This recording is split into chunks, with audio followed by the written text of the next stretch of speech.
Bab 121 Anak laki-laki hitam dan coklat hitam. Zhu Linlin bergegas mendekat dan bertanya, "Kano, ada apa denganmu?" Dia yang salah. Anak laki-laki berkulit hitam itu menunjuk ke arah Tang Tang dan berkata. Si kecil menjelaskan dengan wajah polos, "Bibi, jangan salahkan aku baru saja memberinya sepotong coklat." Dia menggigit dirinya sendiri. Kedua anak itu bersenang-senang bersama. Tang Tang mengeluarkan 2 potong coklat hitam dari sakunya, satu untuk dirinya sendiri, dan satu untuk bocah laki-laki hitam kecil Kano. Anak laki-laki kecil berkulit hitam itu belum pernah makan coklat dan menganggapnya lesat. Setelah 2 gigitan, dia menggigit jarinya. Di Huaxia, ada lelucon populer bahwa orang kulit hitam tidak boleh makan coklat hitam, karena jari mereka mudah tergigit. Tidak ada yang menyangka akan bertemu dengan versi nyata hari ini. Jadi, mengetahui situasi tersebut, semua orang tidak dapat menahan tawa. Ma Wenzhuo tertawa terbahak-bahak dan berkata, "Lucu sekali." Anak itu menggigit dirinya sendiri dengan sangat keras. Melihat putranya menggigit dirinya sendiri, Zhu Linlin kesal dan marah. Ia berteriak kepada anak kecil itu, "Siapa yang menyuruhmu memberinya coklat? Kami biasanya tidak membelikannya. Mengapa kamu memberinya coklat?" Ma Wenzhuo berkata, "Zhu Linlin, bukankah kamu terlalu tidak tahu malu? Tang Tang memberi anakmu makanan untuk menunjukkan persahabatan. Bagaimana kamu bisa menyalahkannya? Kamu seharusnya menyalahkan anakmu karena terlalu gelap sehingga dia tidak bisa membedakan antara jari dan coklat." Setelah dia selesai, teman-teman lama di sekitarnya juga membicarakannya dengan lantang. Semua orang berkata bahwa itu bukan salah si kecil. "Mengapa kau membuat keributan seperti itu?" teriak Zhu Linlin dengan marah. "Kau memuji mereka karena mereka kaya. Linlin, kenapa kamu begitu tidak masuk akal? Kami ada benarnya. Bagaimana mungkin kami menyanjung? Zhu Linlin, kamu konyol sekali. Kita semua adalah teman sekelas lama. Apakah perlu melakukan itu?"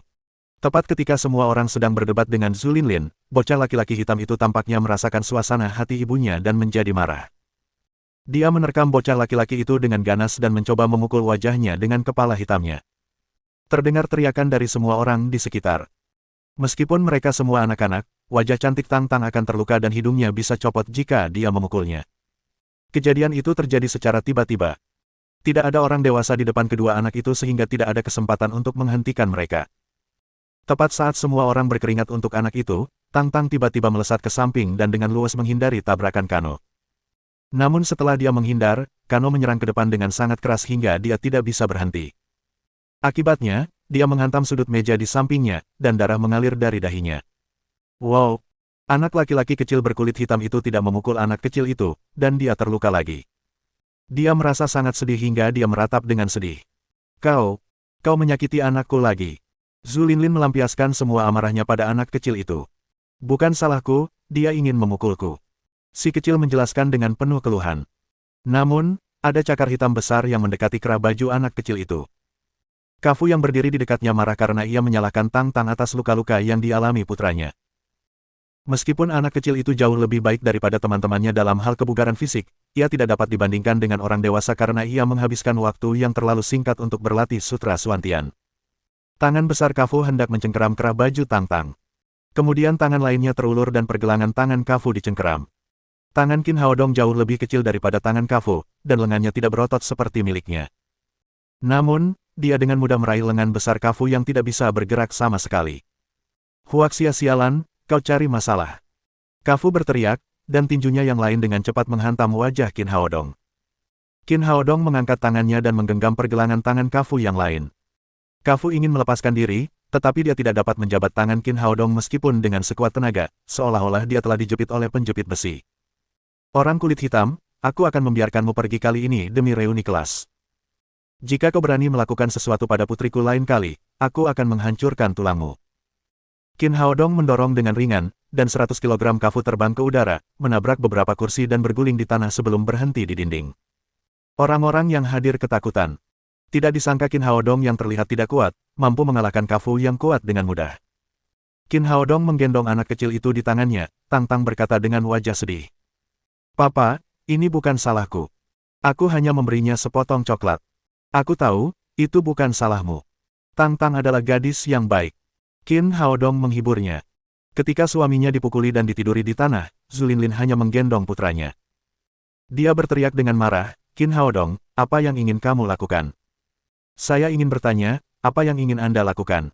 Ekspresi Qin Haodong menjadi dingin. Tadi, sinisme dan sarkasme Zhu Linlin tidak mengganggunya. Bagaimanapun, mereka adalah teman sekelas lama, tetapi sekarang bajingan hitam itu berani menyerang putrinya, yang sama sekali tidak dapat dimaafkan. Anak Anda tidak berpendidikan, sehingga anak saya mengalami cedera serius. Anda harus meminta maaf dan mengganti kerugian kami. Ma Wenzhuo berdiri membela Qin Haodong. Zhu Linlin, kamu tidak tahu malu. Jelas sekali bahwa putramu tidak berpendidikan. Dia menggigit tangannya dan melampiaskannya pada Tang Tang. Itu sepenuhnya salahnya sendiri. Dan kamu tidak tahu malu untuk menyalahkan korbanmu. Zhang Xiaohui selalu berada di samping Zhu Linlin, jadi dia berkata, bagaimanapun, suami dan putra Linlin terluka, jadi permintaan maaf dan kompensasi diperlukan. Qin Haodong berkata dengan dingin, jika kamu tidak punya cukup uang untuk berobat ke dokter, aku bisa memberimu sedikit. Namun, putriku tidak mungkin meminta maaf, karena putriku tidak melakukan kesalahan apapun. Wu Wenxing berkata, kita semua teman sekelas. Hari ini adalah kecelakaan. Masalah kompensasi bisa dibicarakan nanti. Bawa anak itu ke rumah sakit sesegera mungkin. Tidak, Qin Haodong telah menyakiti anak dan suamiku. Hari ini kamu harus meminta maaf dan memberi ganti rugi, teriak Zhu Linlin dengan brutal. Pada saat ini, Kafu juga berdiri dari tanah. Kali ini dia sudah tahu betapa kuatnya Qin Haodong, jadi dia tidak berani bertarung dengannya lagi. Sebaliknya, dia berdiri di samping Zhu Linlin dan berteriak, kamu berani memukulku. Aku adalah warga negara M. Aku ingin mengadu ke kedutaan. Kami adalah warga negara kelas 1 di dunia. Kalian orang Huaxia harus membayar harganya. Jika kalian tidak ingin aku mengadu, kalian dapat mengganti rugiku dengan batu hijau itu. Setelah dia mengatakan ini, semua orang memandang Kafu seolah-olah dia orang bodoh. Orang kulit hitam ini benar-benar serakah. Batu giok itu bernilai lebih dari 100 juta yuan. Dia ingin mengambilnya dengan alasan hal sepele yang ditimbulkannya sendiri. Ma Wenzhuo berteriak, warga negara kelas 1. Bajingan hitam, pergilah ke neraka. Kau boleh mengeluh sepuasnya, Huaxia tidak seperti dulu. Sekarang orang-orang Huaxia tidak takut dengan negaramu.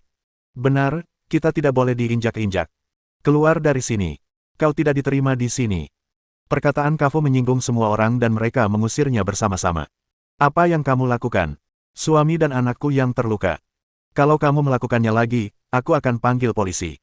Zhu Linlin berteriak, namun dia bagaikan seekor keledai di dalam kulit singa. Kamu panggil polisi, kami semua bisa bersaksi untuk Qin Haodong, putramu terluka sendiri, bajingan hitam besar itu yang pantas mendapatkannya. Zhu Linlin, kamu telah memburuk setelah menikah dengan seorang pria kulit hitam. Kamu juga harus pergi. Kamu tidak diterima oleh ikatan alumni. Benar sekali. Sayang sekali menjadi teman sekelasmu dulu. Zhu Linlin merasa dilema ketika melihat dirinya membuat semua orang marah. Tentu saja, dia tidak akan memilih untuk memanggil polisi, karena dia tahu itu tidak ada gunanya. Tanggung jawab sepenuhnya ada di pihak mereka. Zhang Xiaohui berbisik di telinganya, Linlin, bawa anakmu ke dokter dulu. Aku akan membalas dendam untukmu. Saat sepupuku datang, aku akan membiarkan dia memberi pelajaran yang baik kepada Qin Haodong. Geng Minghui, pengawas kelas SMP mereka dan koordinator pertemuan hari ini, adalah putra bibi Zhang Xiaohui. Meskipun mereka seusia, Geng Minghui beberapa bulan lebih tua darinya. Baiklah, aku pergi dulu. Biarkan pengawas memberi pelajaran yang bagus pada wajah putih kecil ini. Zhu Linlin menatap Qin Haodong dengan pandangan getir lalu berjalan keluar dari kompartemen bersama anaknya dan Kafu. Setelah mereka pergi, Ma Wenzhuo berkata, mereka akhirnya pergi. Mereka membuatku merasa tidak nyaman. Aku benar-benar tidak mengerti mengapa orang Huaxia menikahi pria kulit hitam bertubuh besar. Zhang Xiaohui tiba-tiba menjadi tidak senang dan menangis. Apa maksudmu? Apakah orang Huaxia harus menikah dengan orang Huaxia? Apakah menikah dengan orang asing merupakan kejahatan? Ma Wenzhuo berkata, kapan aku bilang itu kejahatan? Tidak apa-apa menikahi orang asing, tetapi kalian harus tetap mencari orang yang baik. Lihat kalian berdua. Dia menemukan seorang pria berkulit hitam. Kalian menemukan seorang kurcaci dengan kaki bengkok. Bukankah itu memalukan bagi orang-orang Huaxia kita? Setelah ditusuk-tusuk lagi di titik nyeri, Zhang Xiaohui berteriak, Ma Wenzhuo, hari ini katakan dengan jelas, siapakah yang telah mempermalukan orang Huaxia? Tepat saat itu, dua orang masuk ke pintu, yang pertama mengenakan jas dan kacamata, tampak sangat lembut. Yang kedua berambut cepak, mengenakan kalung emas setebal jari dan jam tangan emas besar. Itu adalah gambaran sempurna dari para tiran lokal. Pria berkacamata itu adalah sponsor pesta hari ini, pengawas Geng Minghui. Setelah memasuki pintu, dia berkata kepada Zhang Xiaohui. Xiaohui, hari ini reuni kelas. Kenapa kamu berdebat lagi? Sepupu, kamu akhirnya datang, aku diganggu. Zhang Xiaohui langsung menarik Geng Minghui ke sudut dan terus berbicara, sambil menunjuk ke arah Ma Wenzhuo dan Qin Haodong dari waktu ke waktu. Meskipun dia tidak dapat mendengar apa yang dia katakan, semua orang dapat melihat bahwa dia tidak mengatakan hal yang baik tentang Qin Haodong. Lin Momo sedikit mengernyit dan berbisik di telinga Qin Haodong, apakah mereka berdua teman sekelasmu? Qin Haodong berkata, ya, Geng Minghui yang memakai kacamata, Pang Cheng yang memakai kalung emas, dan bisnis keluarganya sangat besar. Ada apa? Apakah Anda mengenal mereka? Saya baru saja bertemu mereka di rapat tender. Geng Minghui adalah sekretaris hakim daerah. Pang Cheng adalah perwakilan dari Pons Group. Mereka pasti bertemu setelah rapat tender. Sepertinya mereka memiliki hubungan yang baik. Lin berkata, sepertinya Pons Group sangat populer di Kabupaten Wufeng, jadi saya rasa tidak banyak harapan untuk berhasil dalam penawaran ini. Petik 2. Qin Haodong tertawa dan berkata, tidak apa-apa. Sudah cukup bagimu untuk memilikiku. Selama aku ada di sana, tidak ada gunanya bagi mereka untuk memiliki kontak lagi. Pada saat ini, Zhang Xiaohui akhirnya selesai, Geng Minghui berbalik dan datang ke sisi ini. Bab 122 Sekretaris Hakim Daerah. Teman-teman sekelas yang terhormat, terima kasih telah menghadiri reuni kelas hari ini. Geng Minghui mengangkat kacamatanya dan melanjutkan dengan senyum kaku, saya benar-benar minta maaf, saya terlalu sibuk bekerja, jadi saya agak terlambat, mohon maafkan saya.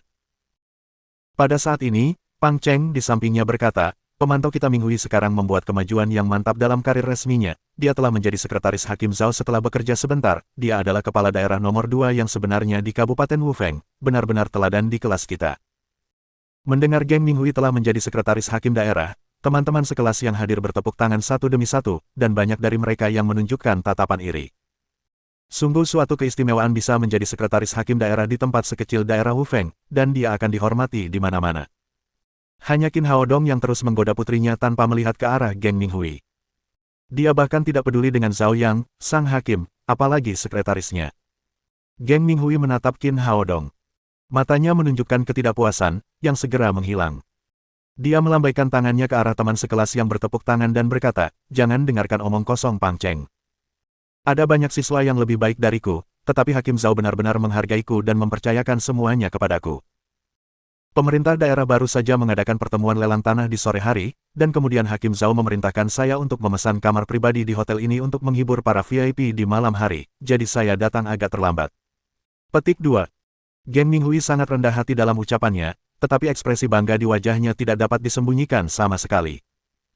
Pang Cheng menyanjungnya, kamu adalah ketua kedua, sudah sepantasnya kamu sibuk dengan pekerjaanmu, kita ini teman sekelas lama, tidak ada yang punya pendapat. Geng Minghui jelas menyukai pujian ini. Ia menepuk bahu Pang Cheng dan berkata, setelah lulus, banyak orang tidak bertemu selama 7 atau 8 tahun. Saya ingin memperkenalkan diri. Sekarang Pang Cheng adalah pengusaha hebat dan pewaris Pons Group. Ia jelas merupakan orang kaya muda yang menjanjikan di Kabupaten Wufeng.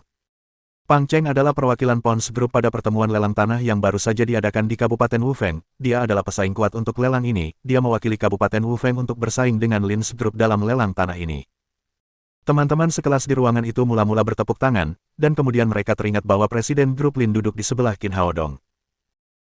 Kau menyanjungku, seorang pengusaha sepertiku masih bergantung pada perawatan kepala suku nomor 2 untuk bertahan hidup, kata Pang Cheng dengan bangga, kelompok PON kita pasti akan memenangkan lelang tanah ini, kita akan membangun kota rekreasi terbesar di Kabupaten Wufeng dan bahkan di kota Jiangnan, kau bisa bermain tanpa dipungut biaya. Setelah itu, dia memasang ekspresi seolah baru saja melihat Lin Momo dan berkata dengan heran, oh, bukankah ini Presiden Lins Group, aku tidak menyangka akan melihatmu di sini. Maaf. Lidahku keceplosan. Lin Momo hanya menatapnya dengan dingin dan tidak berbicara. Perusahaan sebesar Pons Group hanya memiliki sedikit suara di tempat-tempat kecil seperti Kabupaten Wufeng. Tidak ada perusahaan yang dapat dibandingkan dengan Lins Group sama sekali. Perusahaan itu ratusan kali lebih kecil dari Lins Group dalam hal skala industri. Geng Minghui berkata, baru saja saya mengatakan bahwa banyak teman sekelas kita yang lebih baik dari saya, misalnya, teman sekelas kita Qin Haodong sangat pandai hidup dari wanita, dia berhasil menggait Presiden Lins Group, seorang wanita kaya yang memiliki kekayaan puluhan miliar dolar, ini benar-benar layak dipelajari. Setelah dia berkata demikian, ruangan itu segera menjadi sunyi hingga terdengar suara jarum jatuh. Semua orang tahu bahwa Geng Minghui sedang mempermalukan Qin Haodong, yang pasti ada hubungannya dengan keluhan Zhang Xiaohui tadi. Mata semua orang tertuju pada Qin Haodong, tetapi Qin Haodong tidak peduli, masih dengan senyum tipis di wajahnya. Suasana hati Kaisar Qingmu sepenuhnya bergantung pada pikirannya sendiri. Tidak ada orang lain yang berhak mengomentarinya. Sosok sekecil Geng Minghui sama sekali tidak ada di matanya. Ma Wenzhuo di sebelahnya tidak senang, jadi dia berkata, Geng Minghui, apa maksudmu, siapa bocah mainan itu? Geng Minghui berkata sambil mencibir, siapa lagi yang bisa, tentu saja, itu adalah teman kita, Qin Haodong. Ketika kita masih sekolah, saya melihat bahwa dia berpotensi menjadi anak mainan, itu menjadi kenyataan begitu cepat. Pang Cheng telah melihat niat Geng Minghui. Dia berkata, jangan bilang, Qin Haodong benar-benar berpotensi menjadi anak mainan, jika suatu hari Presiden Lin bosan denganmu, datanglah ke kota rekreasiku, bisnisnya akan sangat bagus, pria dan wanita bisa terpesona olehmu. Dibandingkan dengan Geng Minghui, kata-kata orang ini lebih menyakiti harga dirinya. Wajah Qin Haodong perlahan mendingin. Ma Wenzhuo berkata dengan marah, Pang Cheng, Geng Minghui, apa yang kalian lakukan, menghina teman sekelas kalian seperti itu, kalian sudah keterlaluan. Geng Minghui berkata dengan wajah dingin, apakah aku yang berlebihan atau dia yang berlebihan? Mengandalkan wanita kaya dan menindas teman sekelas perempuan kita. Pang Cheng berkata, saya benar-benar merasa malu menjadi teman sekelas dengan orang seperti itu. Geng Minghui menunjuk Qin Haodong dan berteriak, hari ini, ada banyak sekali hidangan di sini, tetapi kita belum menyiapkan makan malam, keluar dari sini. Para siswa di ruangan itu berada dalam suasana hikmat. Tidak disangka Geng Minghui akan langsung mengusir Qin Haodong, yang berarti dia memutuskan hubungan dengan teman-teman sekelasnya secara langsung. Dan jika Qin Haodong dikeluarkan, dia akan semakin dipermalukan. Bahkan jika dia bertemu teman-teman sekelasnya lagi, dia tidak akan pernah bisa mengangkat kepalanya. Namun saat ini, semua orang tetap diam. Dibandingkan dengan Qin Haodong, mereka tidak berani menyinggung Geng Minghui dan Pang Cheng. Kedua pria ini memiliki uang dan kekuasaan. Memprovokasi mereka akan memotong jalan untuk bertahan hidup di Kabupaten Wufeng di masa mendatang. Zhang Xiaohui menatap Qin Haodong dengan bangga dan berseru, kau dengar itu, Toy Boy, sebagai seorang pria, kau tidak bekerja keras tetapi hidup dari seorang wanita, sungguh memalukan. Ma Wenzhuo baru saja akan marah, tetapi dia ditarik oleh Qin Haodong. Dia mendongak dan berkata dengan lemah, apakah kamu benar-benar ingin mengusirku terlepas dari kasih sayang kita sebagai teman sekelas? Apakah kamu yakin tidak menyesalinya? Geng Minghui mencibir dan berkata, jangan menakut-nakuti aku, bocah tolol. Jangan pikir kau hebat dengan dukungan kelompok Lin. Ini Kabupaten Wufeng. Ini wilayahku. Kelompok Lin tidak ada apa-apanya di sini. Sejujurnya, Hakim Zhao telah memutuskan hasil dari pertemuan tender sore ini. Tanah itu milik saudaraku Pang Cheng. Kau bahkan tidak memikirkannya. Dia sedang berbicara, dan tiba-tiba, ponselnya berdering di sakunya. Geng Minghui mengeluarkan ponselnya dan melihatnya. Wajahnya yang arogan berubah menjadi menyanjung. Halo, Hakim Zhao, saya Minghui, apakah Anda punya instruksi? Oh, Anda sudah sampai, izinkan saya pergi ke gerbang hotel untuk menemui para tamu. Anda tenang saja, saya akan segera sampai di sana. Setelah menutup telepon, dia segera kembali ke wajah angkuhnya dan berteriak kepada Qin Haodong, Toy Boy, apakah kamu sudah mendengarnya? Keluar dari sini bersama wanitamu, aku punya sesuatu yang penting untuk dilakukan. Qin Haodong tersenyum dingin dan berkata, apakah kamu tidak akan keluar untuk menjemput tamu-tamumu? Kamu tidak perlu pergi, aku tamumu. Begitu kata-kata itu keluar, semua orang di ruangan itu tampak terkejut. Mereka tidak mengerti bagaimana Qin Haodong bisa mengucapkan kata-kata seperti itu. Di mata semua orang, Qin Haodong hidup dari Lin Momo. Bahkan Hakim Zhao membenci Lin Group. Bagaimana dia bisa menjadi tamu terhormatnya? Setelah sedikit tercengang, Geng Minghui dan dua orang lainnya tertawa terbahak-bahak. Zhang Xiaohui berkata dengan nada sarkastis, Qin Haodong, kamu benar-benar bisa menempelkan emas di wajahmu. Jika kamu adalah tamu Hakim Zhao, maka aku adalah Ratu Inggris. Pang Cheng tertawa dan berkata, kalau begitu, akulah orang terkaya di dunia. Qin Haodong tidak mau repot-repot berurusan dengan orang-orang bodoh ini. Dia mengeluarkan ponselnya dari saku dan menghubungi nomor telepon Zhao Yang. Hakim Zhao, apakah Anda sudah datang? Saya di ruang VIP nomor 1 Hotel Muraya. Anda datang ke sini. Zhao Yang takut dia akan terlambat, yang membuat Qin Haodong tidak senang. Dia akan datang ke Hotel Muraya lebih awal. Setelah menerima panggilan teleponnya, dia berkata dengan sopan, maaf, Tuan Qin, saya terlambat, tunggu sebentar, saya akan segera ke sana. Melihat Qin Haodong menutup telepon, Geng Minghui tertawa lebih liar. Liar. Geng Minghui menunjuk hidung Qin Haodong dan berteriak, Toy Boy, tidak heran kamu bisa mendapatkan Presiden Lin, kamu sangat pandai berpura-pura sehingga hampir tampak benar, jika Hakim Zhao mengundangmu makan malam, maka aku akan menjadi Perdana Menteri Negara. Ketika dia sedang berbicara sambil meludah, tiba-tiba pintu kompartemen terbuka dan Zhao Yang muncul di pintu dengan senyuman lebar di wajahnya. Setelah melihat Zhao Yang, Geng Minghui langsung ketakutan, dan senyuman di wajahnya langsung menjadi lebih buruk daripada menangis. Namun, dia masih tidak percaya bahwa orang yang diundang oleh Zhao Yang adalah Qin Haodong. Dia pikir itu hanya kebetulan. Dia bergegas berkata, "Nyonya Zhao, Anda di sini. Saya akan keluar untuk menyambut tamu sekarang." Zhao Yang menatapnya dengan tidak puas dan berkata, "Tidak, tamu terhormat kita sudah datang, siapa lagi yang ingin kau terima?" Kemudian dia menghampiri Qin Haodong dengan antusias untuk berjabat tangan dan berkata dengan nada meminta maaf, "Maaf, Tuan Qin, saya mengundang Anda makan malam, tapi saya terlambat." Pada saat ini, semua orang terkejut, bahkan orang bodoh pun tahu bahwa VIP itu adalah Qin Haodong. Apa yang sebenarnya terjadi di sini? Mengapa Hakim Zhao memperlakukan Qin Haodong dengan sangat sopan? Apakah karena Lin's Group? Tidak, Zhao yang tidak berbicara dengan Lin Momo setelah dia memasuki pintu. Jelas, itu tidak ada hubungannya dengan Lin's Group. Satu-satunya jawaban adalah bahwa identitas Qin Haodong sendiri sangat istimewa, yang membuat Zhao yang sangat menghormatinya. Namun, Qin Haodong adalah teman sekelas mereka di sekolah menengah pertama, dan keluarganya tidak kaya atau berkuasa. Apa yang terjadi? Mengabaikan khayalan orang lain, Qin Haodong berkata dengan enteng, "Bukan karena Hakim Zhao terlambat, tapi karena aku datang lebih awal. Aku ada reuni kelas di sini." Zhao yang tertawa dan berkata, "Oh, ternyata Minghui dan Tuan Qin adalah teman sekelas. Aku benar-benar belum mendengar kabar darinya."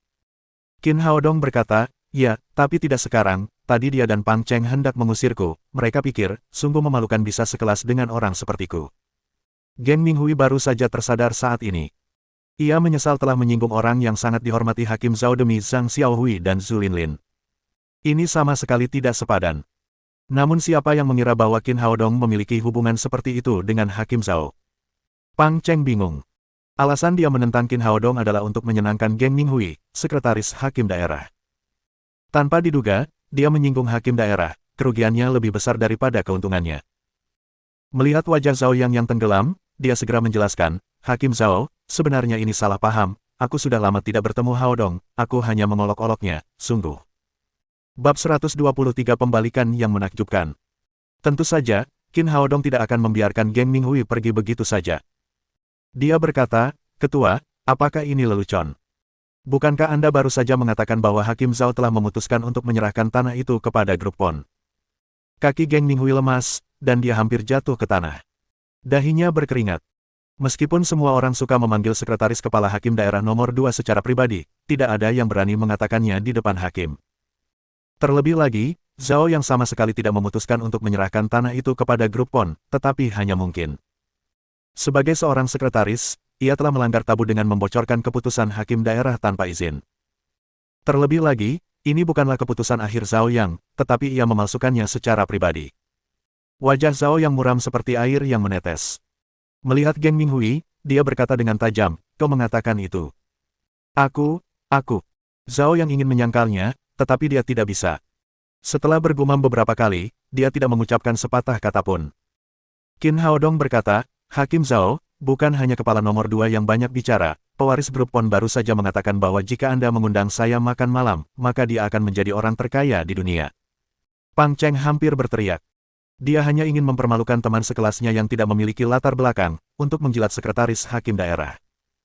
Dia tidak menyangka bahwa mengangkat batu dan mengenai kakinya sendiri, dan akhirnya menyinggung hakim daerah. Jika hakim daerah memiliki kesan buruk padanya, maka kelompok mereka akan mengalami kesulitan di Kabupaten Wufeng. Melihat kisah lama Geng Minghui dan Pang Cheng terungkap, Zhang Xiaohui merasa gugup. Namun, Qin Haodong berhenti berbicara dan tidak menyebutkan bahwa dia adalah Ratu Inggris. Sebenarnya, dia terlalu khawatir. Sebagai wanita yang tidak dikenal, Zhao yang tidak tahu siapa dia. Tidak ada artinya bagi Qin Haodong untuk menyebutkannya. Dengan kata lain, dia bahkan tidak memenuhi syarat untuk dibalas oleh Qin Haodong. Zhao yang berkata dengan dingin, "Geng Minghui, sebagai seorang sekretaris, Anda seharusnya telah melakukan kesalahan serius. Anda harus melapor ke kantor personalia besok dan biarkan mereka mengatur ulang posisi untuk Anda." "Hakim Zhao, ini salahku, aku benar-benar menyesal, tolong beri aku kesempatan lagi." Geng Minghui benar-benar buntu. Dia tidak menyangka Zhao yang akan menghukumnya seberat itu. Butuh banyak usaha baginya untuk mendapatkan posisi sekretaris yang hilang dalam sekejap mata. Dan masalahnya tidak sesederhana itu, seorang sekretaris yang dipecat oleh hakim daerah hampir tidak bisa mendapatkan pengaturan yang baik dari kantor personalia. Mereka yang mencoba menjilat hakim daerah pasti akan mengabaikannya setidaknya selama beberapa tahun. Dan Qin Haodong, yang diejek sebagai anak mainan olehnya, membawa semua ini kepadanya. Dia tidak tahu bahwa Zhao yang sedang memarahinya saat ini karena tidak punya otak, tidak tahu cara melibatkan teman sekelasnya, dan malah memprovokasinya. Qin Haodong, yang dapat dengan mudah mengirim Fu Haikun ke penjara, dihargai oleh wali kota dan kepala Departemen Keamanan Publik. Dia sendiri harus berhati-hati untuk melayaninya. Bagaimana mungkin sekretaris kecilnya mampu memprovokasi dia? Memikirkan hal ini, Zhao yang berbalik untuk meminta maaf kepada Qin Haodong. Maaf, Tuan Qin, manajemen saya yang buruk telah menyebabkan ejekan ini. Tidak usah dipikirkan. Qin Haodong memegang tangan Lin Momo dan berkata, Hakim Zhao, perkenalkan. Ini pacar saya, Lin Momo, Presiden Lin's Group. Zhao yang segera mengulurkan tangan kepada Lin Momo dan berkata, Halo, Presiden Lin, sebentar lagi kita akan bertemu lagi, saya tidak menyangka Anda adalah pacar Tuan Qin, sekarang saya tahu bahwa kalian berdua benar-benar serasi, kalian seperti pasangan yang diciptakan oleh surga. Halo, Hakim Zhao. Lin Momo sedikit tersipu. Dia mengulurkan tangan dan menjabat tangan Zhao yang dengan lembut. Presiden Lin masih sangat muda dan menjanjikan, Lin's Group Anda sangat kuat, saya baru saja membaca penawaran Anda, meskipun hasilnya belum dipublikasikan, penawar lain tidak memiliki daya saing seperti Anda, bagaimanapun, kekuatan Anda ada di sana, pada dasarnya, tanah itu milik Lin's Group Anda. Setelah Zhao yang selesai, Pang Cheng menjadi pucat pasi. Kelompok PON mereka telah membayar harga yang mahal untuk menawar tanah tersebut. Tidak disangka mereka gagal dengan cara ini karena reuni kelas. Jika Pang Wenkei, ayahnya, tahu kebenaran masalah ini, dia akan mematahkan kakinya. Lin Momo sangat gembira. Awalnya, dia tidak berharap banyak pada penawaran itu, tetapi tanpa diduga, mereka menerima penawaran itu dengan mudah. Dia berkata, terima kasih, Hakim Zhao. Pada saat yang sama, dia diam-diam bertanya-tanya mengapa Qin Haodong memiliki pengaruh yang begitu besar. Identitasnya sebagai pacar Qin Haodong dapat secara langsung memengaruhi keputusan Zhao Yang. Bukan hanya dia, tetapi semua orang di ruangan itu terkejut. Tadi mereka mengira Qin Haodong hanyalah seorang anak laki-laki mainan yang hidup dari wanita, tetapi dia secara langsung memengaruhi keputusan hakim. Pertama, geng Minghui yang merajalela dipecat dan sekarang dia mengambil alih penawaran tanah dari grup PON. Ini adalah pembalikan yang mencengangkan. Sungguh menakjubkan. Selanjutnya geng Minghui dan Pang Cheng pergi dengan malu. Zhang Xiaohui mengikuti mereka dari dekat. Sebelum dimulainya perkumpulan alumni, 4 orang pulang lebih awal. Sisanya tentu saja merasa bosan dan pergi satu persatu. Qin Haodong membawa Lin Momo dan teman kecilnya ke kompartemen berikutnya dan makan malam yang sangat menyenangkan bersama Zhao Yang. Setelah makan malam, Zhao Yang pergi. Qin Haodong berkata kepada Lin Momo, ikutlah denganku dan temui kakek nenekku. Lin Momo berkata, apakah kita benar-benar akan pergi? Qin Haodong menatapnya dan berkata, apa maksudmu? Bukankah kita sudah membuat janji? Jika kamu tidak ikut denganku untuk menemui nenek, dia harus memaksaku untuk pergi kencan buta besok. Dan nenek menunggumu di rumah. Untuk bertemu dengan cucu menantunya, dia membeli beberapa baju baru di sore hari. Tapi aku agak takut. Saat ini, aura seorang presiden menghilang, dan dia sekarang menjadi seorang istri kecil yang pemalu. Apa yang kamu takutkan? Menantu perempuan yang jeleklah yang takut melihat ibu mertuanya. Kamu sangat cantik, nenek akan menyukaimu saat dia melihatmu. Itu juga tidak baik, bagaimana kalau aku menyiapkan lebih banyak dan pergi ke rumahmu besok, oke? Melihat Lin Momo begitu gugup, Qin Haodong tertawa dan berkata, baiklah, kalau begitu besok pagi, tetapi kamu tidak boleh menyesalinya. Kalau tidak, nenek mengira aku selingkuh dan harus menyeretku ke kencan buta. Baiklah, besok pagi, tidak ada penyesalan. Karena mereka tidak harus pergi malam ini, Lin Momo merasa lega dan menarik napas panjang. Qin Haodong menelepon ke rumah dan kemudian berkata kepada Lin Momo, sekarang masih terlalu pagi, bagaimana kalau aku mengajakmu melihat pemandangan malam Kabupaten Wufeng? Bagus. Si kecil dan Lin Momo mengangkat tangan mereka untuk menyetujui usulannya. Daerah Wufeng dibangun oleh pegunungan. Ada 5 puncak gunung tinggi di sekitar kota daerah tersebut. Di tengah kota daerah tersebut, ada sebuah danau kecil yang disebut Danau Bulan. Dalam beberapa tahun terakhir, perekonomian daerah ini berkembang pesat, dan pembangunan perkotaan mengalami perubahan yang luar biasa. Sebuah sabuk lanskap telah dibangun dengan Danau Bulan sebagai pusatnya. Pada malam hari, banyak orang datang ke sini untuk berbelanja dan bersenang-senang. Qin Haodong datang ke sini bersama Lin Momo dan teman-temannya. Penampilan mereka yang cantik mengundang banyak mata yang iri. Mereka menikmati pemandangan di sekitar Danau Bulan sambil mencicipi makanan ringan setempat. Suasananya menyenangkan dan hangat. Sebelum mereka menyadarinya, mereka tiba di kedalaman tempat yang indah itu. Di sini jauh lebih sepi daripada di luar, dan jumlah orangnya lebih sedikit. Ada jembatan kayu tak jauh dari sana. Si kecil berteriak, "Paba, ayo kita bermain di jembatan itu." Kemudian dia memegang Qin Haodong di satu tangan dan Lin Momo di tangan lainnya. Ketiganya menaiki jembatan kayu bersama-sama. Pemandangan malam di sini sungguh indah.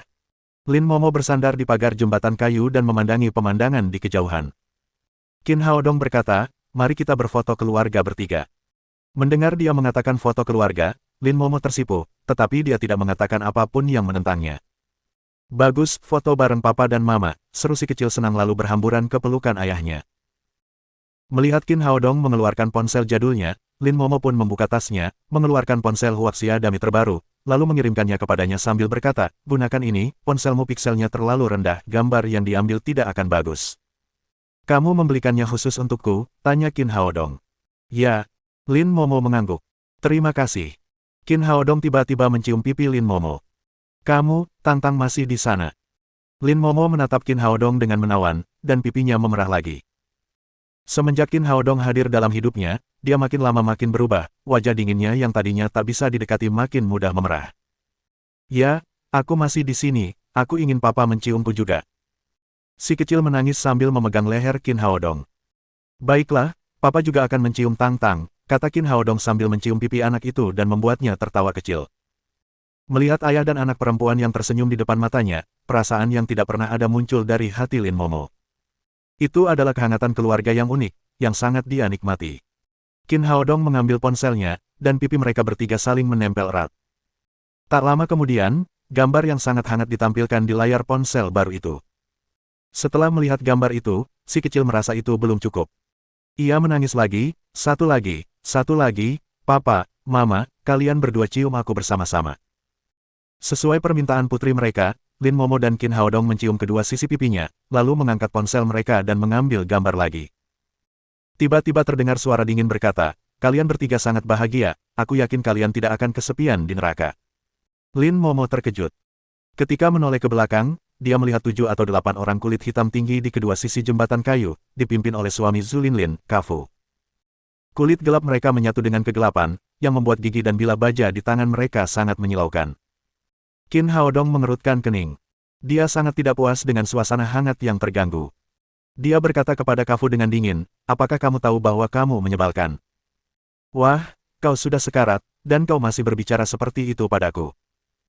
Kafu mengayunkan pedang bajanya dan berteriak dengan wajah muram, "Putrimu telah menyakiti putraku, dan kau telah menyakitiku, serahkan batumu secepatnya, atau aku akan mengirimmu ke Tuhan bersama-sama." Qin Haodong tertawa mengejek. "Apapun alasannya, kamu hanya menginginkan Ice King Green milikku.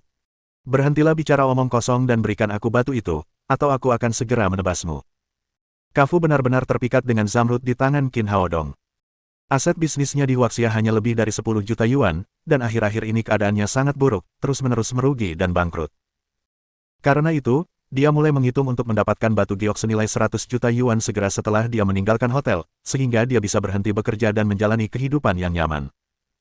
Jadi dia memanggil 7 atau 8 saudara untuk tinggal di depan hotel secara diam-diam. Setelah Qin Haodong keluar, mereka mengikutinya sepanjang waktu. Sekarang mereka akhirnya menemukan kesempatan yang tepat dan siap untuk memulai. Bab 124 Pertemuan pertama seorang istri dengan keluarga suaminya. "Keluarlah dari sini sebelum aku menyesal." Qin Haodong tidak menunjukkan tanda-tanda panik seperti yang diharapkan Kafu. Sebaliknya, ekspresinya sangat tenang. "Aku katakan padamu, ini negara kita, dan bukan giliranmu untuk bersikap sombong. Babi Huaxia, jangan sombong dengan kungfumu, tidak peduli seberapa kuatnya dirimu. Kamu tidak akan bisa mengalahkan begitu banyak dari kami," kata Kafu sambil melambaikan tangannya. "Saudara-saudara, bunuh dia dan dapatkan batu giok itu, dan kita akan menjadi kaya di masa depan." Mendengar ini, orang-orang kulit hitam itu memasang ekspresi gila di wajah mereka. Dua dari mereka melihat bentuk tubuh Lin Momo yang bagus dan bahkan memperlihatkan cahaya binatang buas di mata mereka. Mereka semua memiliki tubuh yang kuat dan sama sekali tidak menganggap serius orang Huaxia yang kurus ini. Qin Haodong melirik orang-orang ini dan berkata dengan bangga, kalian benar-benar tidak tahu apa-apa tentang kematian atau bahaya. Sudah kubilang bahwa ini negara kita, dan bukan giliran kalian untuk bersikap sombong. Dia bertepuk tangan dan berkata, usir orang-orang kulit hitam ini dari sini. Mendengar perkataan Qin Haodong, orang-orang berkulit hitam yang seharusnya bergegas maju itu langsung berhenti dan menoleh ke belakang. Baru kemudian mereka menyadari bahwa ada 6 sosok yang muncul diam-diam di belakang mereka. Sabar menatap Kafu dan berkata sambil tersenyum, dasar orang tak berotak, berani melawan bosku, kalian harus mati hari ini. Kafu juga terkejut dengan kemunculan tiba-tiba ke-6 orang ini, tetapi dia tidak menganggapnya serius. Bagaimanapun, mereka masih memiliki keunggulan jumlah. Terlebih lagi, mereka memiliki senjata di tangan mereka. Dia berteriak lagi, saudara-saudara, cepatlah dan bunuh babi-babi Huaxia itu bersama-sama. Mendengar perintahnya, orang-orang kulit hitam itu langsung menyerbu. Seorang pria kulit hitam, yang tingginya hampir 2 meter, mengangkat belatinya yang bersinar dengan cahaya dingin, dan menusukkannya dengan ganas ke dada Saber. Saber sedikit menghindari belati itu, lalu tiba-tiba melancarkan pukulan yang mengenai dada lelaki berkulit hitam itu. Brak! Pada saat yang sama, beberapa anggota Divine Mercenaries lainnya juga mengangkat tangan untuk menyerang. Mereka semua adalah petarung berpengalaman dan berpengalaman dalam pertempuran. Para petarung kulit hitam ini hanya memiliki tubuh yang lebih kuat dan tidak sebanding dengan mereka. Tidak ada peluang untuk melawan sama sekali. Dalam sekejap mata, mereka semua tersungkur ke tanah, meninggalkan Kafu yang berdiri di samping mereka. Kafu terkejut, dia tidak menyangka bahwa anak buah Qin Haodong begitu ganasnya, sehingga semua anak buahnya tersungkur ke tanah dengan mudah. Jangan bergerak, atau aku akan menembaknya. Orang ini tiba-tiba mengambil pistol hitam dan mengarahkannya ke Qin Haodong. Menurutnya, Qin Haodong adalah pemimpin orang-orang ini. Selama Qin Haodong disandera, tidak peduli seberapa kuat orang-orang ini, mereka tidak dapat melakukan apapun terhadapnya. Tanpa diduga, saat dia berhenti bicara, sebuah bayangan gelap menggulung ke arah tangan kanannya seperti seekor ular di malam hari, menghantam pistolnya ke tanah. Pria kulit hitam, seperti kata bosku, disinilah kamu tidak bisa bersikap sombong. Whiplah yang menamparkan pistol Kafu, lalu dia menendang perut Kafu, yang membuatnya langsung terjatuh ke tanah. Itulah sebabnya dia adalah seorang master. Orang biasa seperti Kafu tidak bisa mengancamnya meskipun mereka memegang senjata di tangan mereka.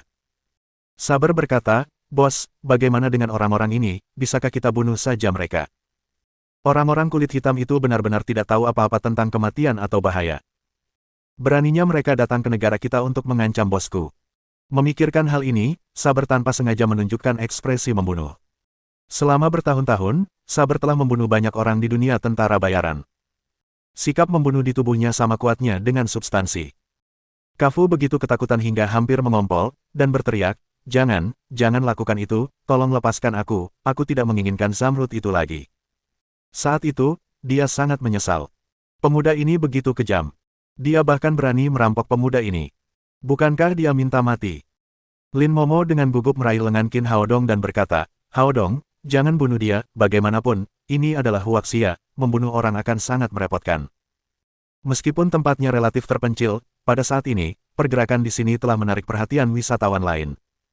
Beberapa wisatawan yang nekat bahkan perlahan-lahan datang ke sini untuk melihat apa yang telah terjadi. Dalam situasi ini, jika orang-orang kulit hitam ini terbunuh, itu akan menjadi masalah. Qin Haodong berkata kepada Saber, ikat mereka dan serahkan ke polisi. Kemudian dia menelepon Si Kuohai dan menceritakan apa yang telah terjadi. Si Kuohai berkata, jangan khawatir, aku akan membiarkan anak buahku mengurusnya sekarang juga, orang-orang kulit hitam ini melanggar hukum di negara kita, aku tidak akan membiarkan mereka lolos begitu saja. Di bawah pengawasan pribadi Kepala Departemen Keamanan Publik. Dalam waktu kurang dari 10 menit, 4 atau 5 mobil patroli melaju ke Qin Haodong, membawa Kafu dan anak buahnya langsung ke mobil polisi. Orang-orang ini merampok dengan pisau, melukai orang dengan sengaja, dan Kafu bahkan memegang pistol di tangannya. Ini semua adalah kejahatan di Huaxia. Bahkan jika mereka tidak dihukum mati, mereka akan menghabiskan sisa hidup mereka di penjara. Sudah terlambat ketika semuanya selesai. Qin Haodong langsung mengirim Lin Momo dan anak kecil itu kembali ke hotel, lalu kembali ke klinik pengobatan Tiongkok. Keesokan paginya, Zhuo Lanzi membangunkan Qin Haodong, dan kemudian seluruh keluarga menunggu dengan gembira untuk menyambut sang cucu menantu. Dong, kenapa dia belum juga datang? Zhuo Lanzi terus melihat keluar jendela. Nenek, jam berapa sekarang, bagaimana orang bisa bangun sepagi ini? Qin Haodong berkata tanpa daya. Wanita tua itu membangunkannya tak lama setelah fajar menyingsing. Dong, kamu tidak menipu nenek, kan? Zuo Lanzi bertanya sambil menatap Qin Haodong. Ya, tentu saja. Bagaimana mungkin aku bisa menipu nenek dalam urusan sebesar itu? Qin Haodong buru-buru menjelaskannya karena dia takut wanita tua itu akan langsung membiarkannya pergi kencan buta.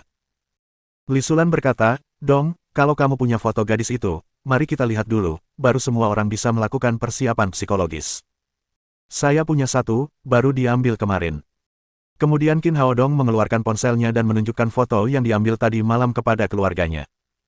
Wanita tua itu meraih ponsel di tangannya terlebih dahulu.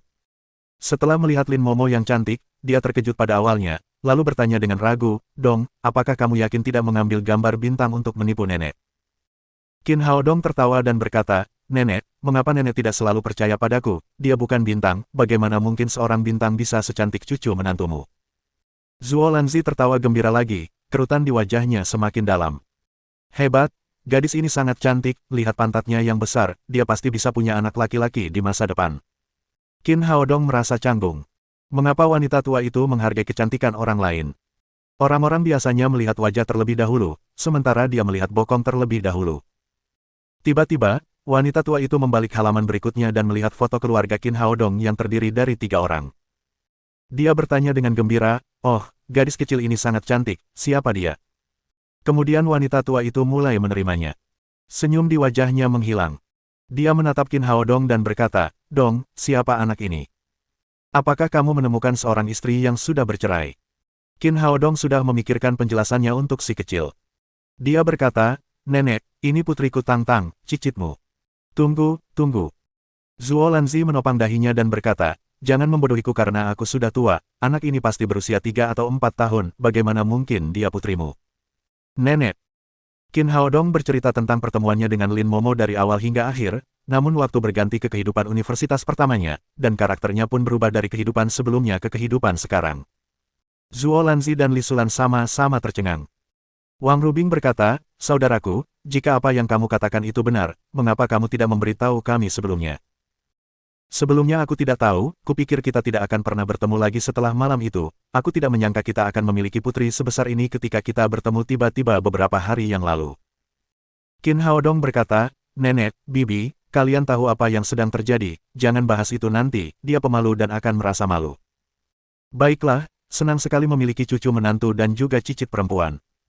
Wanita tua itu tertawa senang lagi, tetapi kemudian dia berkata kepada Qin Haodong, Dong, senang juga memiliki anak perempuan, tetapi kamu juga harus memiliki anak laki-laki.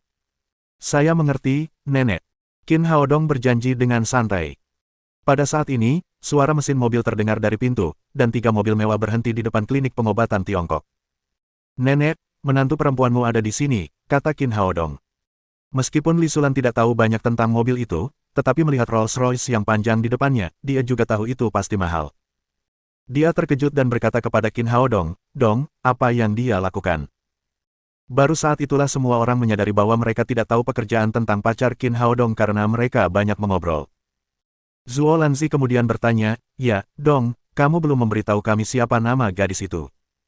Qin Haodong berkata, dia adalah presiden grup Lin Momo. Sambil berbincang, mereka pun keluar. Saat pintu Rolls-Royce terbuka, sebuah kaki panjang berkilauan keluar dari mobil terlebih dahulu. Kaki itu sangat kontras dengan pintu Rolls-Royce yang berwarna hitam terang. Kemudian sosok yang rupawan, dan wajah yang sempurna dan tanpa celah perlahan muncul di hadapan mereka. Harus dikatakan bahwa Lin Momo, yang telah berpakaian dengan hati-hati, telah menunjukkan kecantikannya sepenuhnya. Dia seksi, dingin, elegan, dan cantik. Kombinasi sempurna dari fitur-fitur ini, dia adalah mahakarya Tuhan. Dia adalah seorang presiden wanita yang mendominasi di perusahaan dan kecantikan yang tidak dapat didekati di depan orang luar. Dia telah mengalami semua jenis badai dan situasi yang berbeda dalam beberapa tahun terakhir. Namun hari ini, untuk pertama kalinya, dia melangkah ke rumah Qin Haodong sebagai pacar dan merasakan kegugupan yang belum pernah terjadi sebelumnya. Ibu, tunggu aku. Kemudian, si kecil melompat keluar dari mobil. Ketika dia melihat Qin Haodong, dia langsung berlari menghampirinya. Papa, peluk.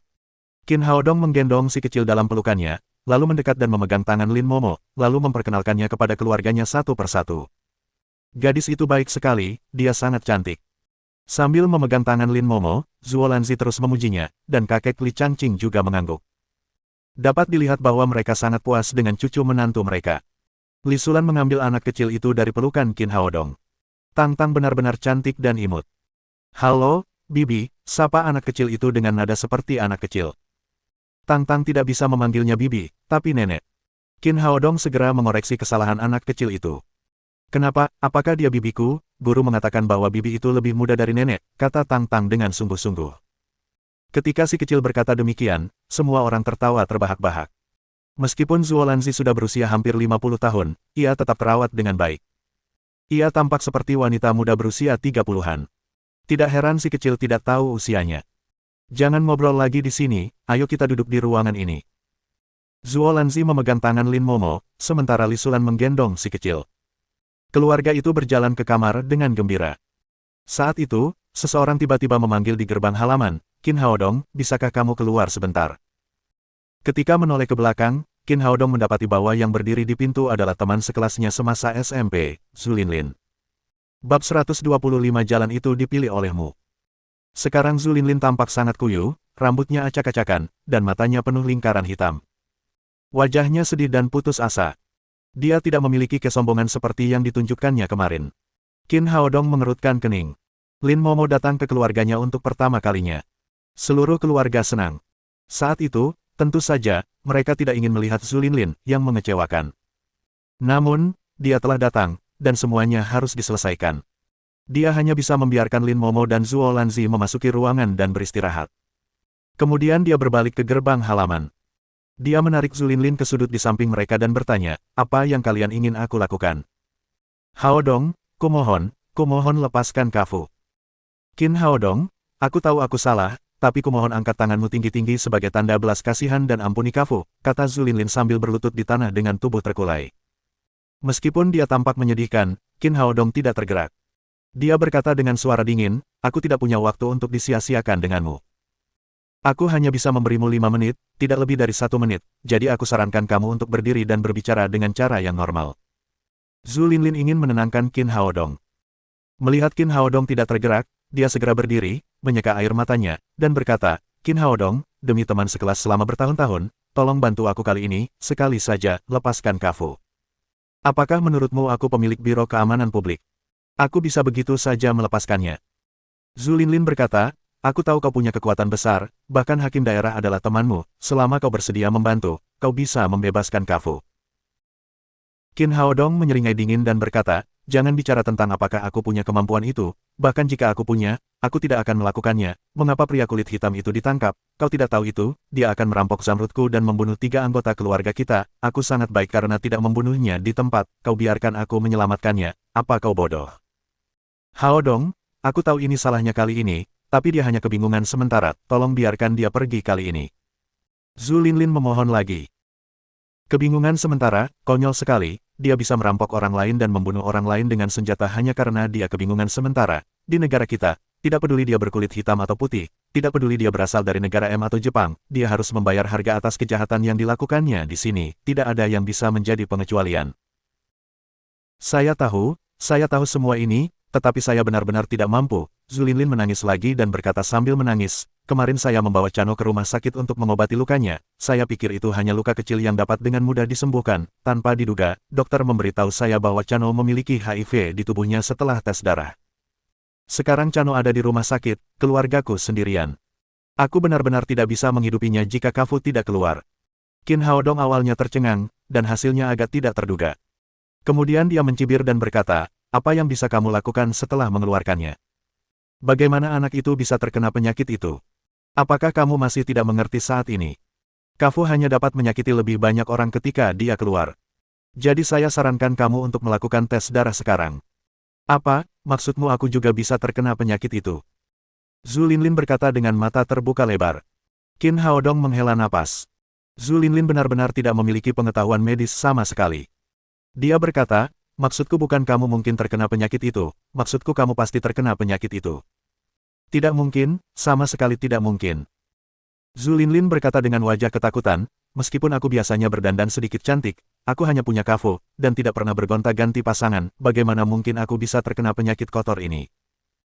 Bagaimana dengan putra Anda, bagaimana putra Anda menderita penyakit ini? Qin Haodong berkata, biarkan saya membuatkan Anda sebuah ilmu pengetahuan yang mempopulerkan AIDS. Meskipun virusnya parah, hanya ada 3 cara penularan, yaitu hubungan seks, ibu ke anak, dan darah. Di negara kita, kemungkinan tertular AIDS melalui transfusi darah hampir nol. Putra Anda tertular penyakit itu di usia yang sangat muda. Secara garis besar, dapat diartikan bahwa Andalah yang menularkannya kepadanya. Dari mana Anda tertular HIV, tidak perlu dijelaskan lagi. Mendengar perkataan Qin Haodong, wajah Zhu Linlin menjadi pucat dan merasakan langit dan bumi berputar. Dia memegang dinding di sampingnya dan hampir tidak dapat menopang tubuhnya. Dia bertanya dengan suara gemetar, maksudmu, AIDS di tubuhku ditularkan oleh Kafu? Apakah itu masih menjadi pertanyaan? Orang kulit hitam pada awalnya merupakan kelompok tertinggi pengidap HIV di Afrika. Negara dengan tingkat infeksi HIV tertinggi dapat mencapai 40%, meskipun Kafu berasal dari negara M, tidak ada yang tahu bagaimana ia tertular virus tersebut. Ya Tuhan, kenapa dia melakukan ini padaku? Zhu Linlin pingsan total, dan seluruh tubuhnya lumpuh di tanah. Qin Haodong tidak begitu bersimpati pada wanita di depannya. Ia berkata, jalan itu dipilih olehmu, itu tidak ada hubungannya dengan Tuhan, sekarang pergilah ke rumah sakit untuk memeriksakan diri, lalu luangkan waktu untuk mengobatinya. Beberapa kasus AIDS memiliki masa inkubasi yang panjang, bahkan mungkin lebih dari 10 tahun, itulah sebabnya Anda tidak memiliki gejala sebelumnya. Jika Anda menjaganya dengan baik, Anda masih bisa hidup lama. Kemudian dia kembali ke halaman. Zhu Linlin benar-benar membawa masalah bagi dirinya sendiri hari ini. Jika dia tidak membenci orang miskin dan menjilat orang kaya, jika dia tidak tunduk pada orang asing, tidak akan ada hasil yang buruk hari ini. Ketika Qin Haodong pulang, anak kecil itu telah menjadi pusat perhatian semua orang, yang membuat kakek nenek senang. Lin Momo memainkan peran pendukung dan mengobrol dengan Wang Rubing. Ketika Qin Haodong kembali, Lin Momo bertanya, apa yang terjadi? Apa yang wanita itu minta padamu? Qin Haodong menceritakan kisah Zhu Linlin, lalu berkata, orang malang itu pasti menjijikkan. Jalannya dipilih sendiri, tidak ada yang bisa disalahkan selain dirinya sendiri. Wang Rubing berkata, ya, di negara kita, mengapa dia harus mencari pria kulit hitam, hanya demi uang? Sekarang, sisa hidupnya telah hilang. Banyak orang di negara kita yang menganggap bahwa segala sesuatunya baik-baik saja di luar negeri, bulan di negara asing lebih bulat daripada di negara kita, dan laki-laki di negara asing lebih baik daripada laki-laki di negara kita. Mereka benar-benar bodoh. Wang Rubing tertawa dan berkata, mereka benar-benar bodoh, bagaimana orang-orang asing itu bisa dibandingkan dengan saudaraku? Pipi Lin Momo memerah. Pada saat ini, ponselnya berdering di tasnya. Dia mengambil ponselnya dan menjawab. Seiring berjalannya waktu, senyum di wajahnya perlahan menghilang, dan akhirnya menjadi dingin. Qin Haodong segera menyadari bahwa sesuatu telah terjadi dan bertanya, ada apa? Lin Momo berkata, Kakak An baru saja meneleponku dan mengatakan bahwa Dewan Direksi akan mengadakan rapat pada pukul 11 pagi di grup. Kudengar seseorang akan memberikan suara untuk penggantian presiden. Seseorang akan memilih pengganti presiden, yang jelas ditujukan pada Lin Momo. Tampaknya bagian dalam kelompok Lin tidak damai. Qin Haodong mengeluarkan ponselnya dan melihat jam. Saat itu hampir pukul 10 pagi. Mereka memberitahu Lin Momo saat itu. Jelas ada rencana agar dia terlambat. Lin Momo berkata dengan cemas, Haodong, aku harus kembali sekarang. Aku akan pergi bersamamu. Qin Haodong berkata kepada Wang Rubing, jelaskan kepada kakek nenek dan bibi, kita bawa pulang si kecil itu. Kemudian dia melihat Li Qingshan dan istrinya serta Li Sulan. Kemudian dia menggendong anak kecil itu dan meninggalkan klinik bersama Lin Momo dengan tergesa-gesa.